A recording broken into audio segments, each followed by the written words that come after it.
Happy Mother's Day, Q citizens! Lumahok ang 20 mompreneurs sa Pop QC Mother's Day Market sa Ali Mall, Araneta City. Tampok dito ang iba-ibang handmade products gaya ng bags, accessories, crochet items, mga pabango at sabon. Na-highlight sa latest episode ng Usapang QC ang iba-ibang libreng serbisyo sa lungsod para sa mga buntis at bagong panganak, gaya ng mga panganganak sa lying-in clinics, check-ups, mga gamot at mga bakuna para sa kanilang mga baby. Serbisyong always on the go. Pwede nang bisitahin ang Quezon City Public Library Bookmobile sa Quezon Memorial Circle tuwing Sabado mula 8 a.m. hanggang 4 p.m. Personal na ininspeksyon ni Mayor Joy Belmonte ang Quezon Memorial Circle para siguruhing maayos at on-time ang ginagawang rehabilitasyon ng QMC. Kabilang sa mga itatayo sa parke ang food plaza, multipurpose open field, dagdag na cycling and jogging path, dog park at iba pa. Umikot din si Mayor Joy sa konstruksyon ng Quezon City Convention Center sa loob ng City Hall. Kapag natapos, gagamitin ito para pagdausan ng conventions, trade shows at meetings. Inaasahang matatapos ito sa 2025. Nagdaos ng Health and Wellness Caravan ng QC Government para sa mga residente ng Sitio Militar, Barangay Bahay Toro, bilang bahagi ng selebrasyon ng kapistahan ng ina ng laging saklolo. Dumalo si Mayor Joy Belmonte sa 2nd Quezon City STI, HIV and AIDS Council meeting para talakayin ang estado ng mga programang ipinapatupad sa QC kabilang na ang Transhealth Project ng TLF Share, mga isinasagawang youth education campaigns at ang nalalapit na pagbubukas ng Klinika Eastwood. Samot-saring job vacancies ang ina-applyan sa isinagawang job fair sa University of the Philippines School of Labor and Industrial Relations at sa Our Lady of Fatima University, Fairview, bilang bahagi ng month-long Labor Day celebration ng Quezon City Public Employment Service Office. Pwede nang kumuha ng libreng cancer screening ang mga kababaihan sa Department of the Interior and Local Government. Kabilang sa mga serbisyong pwedeng kunin ay cervical cancer screening, breast cancer screening, family planning at HPV vaccination. Inilunsad ito ng pamahalaan at ang Department of Health bilang bahagi ng organized cancer screening services.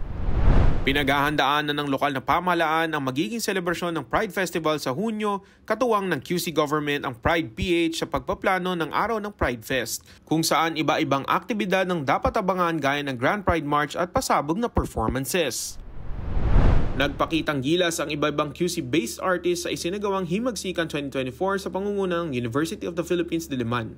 Ayon kay Mayor Joy, buong suporta nito para linangin ang sining at kultura sa lungsod. Ibinahagi ni Mayor Joy kung paano nakatulong ang digitalization para wakasan ang korupsyon at red tape sa Quezon City sa mga dumalong alkalde sa Leaders for Participatory Governance Mayor's Fellowship Program ng Kaya Natin Movement. Patuloy ang pagkakabit ng tactile pavers sa iba-ibang lugar sa QC bilang alalay sa paglalakad ng persons with visual impairment. Sa kasalukuyan, 35,225 tactile pavers na ang naikabit. Pagtitiyak ng pamahalaang lungsod, bahagi na ng mga disenyo ng mga pampublikong gusali sa QC ang accessibility features na magagamit ng persons with disability. Nag-benchmarking activity ang mga opisyal ng Toledo, Cebu sa pangunguna ni Mayor Marjorie Joey Perales at Vice Mayor J. Blanco Sigue para matutunan kung paano epektibong na ipatutupad ng QC-LGU ang gender and development programs nito.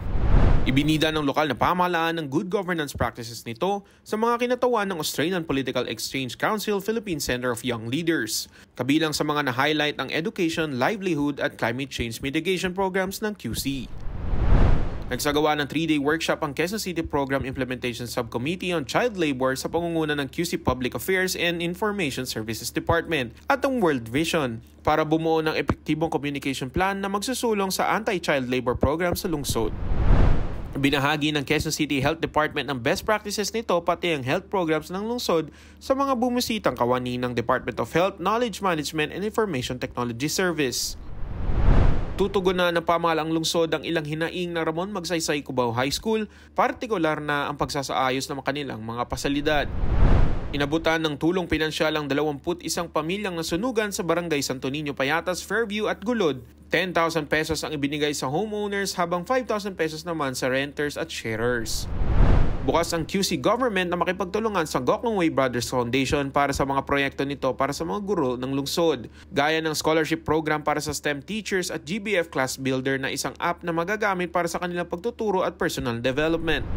Pasok sa top 20 Seed Grant Awardees ng Angat Buhay Foundation ang SK officials ng Barangay Commonwealth para sa kanilang makakalikasang Project ICAMP. Layon nitong i-educate ang student leaders ng mga barangay kung paano mapoprotektahan ng kalikasan.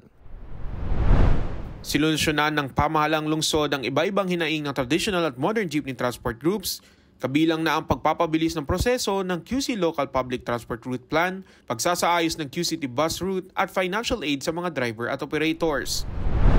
Bumisita sa City Hall si former Representative Dr. Pasita Gonzales para pag-usapan ng mga donasyon niyang lupa na pagtatayuan ng murang pabahay para sa informal settlers ng Barangay Holy Spirit.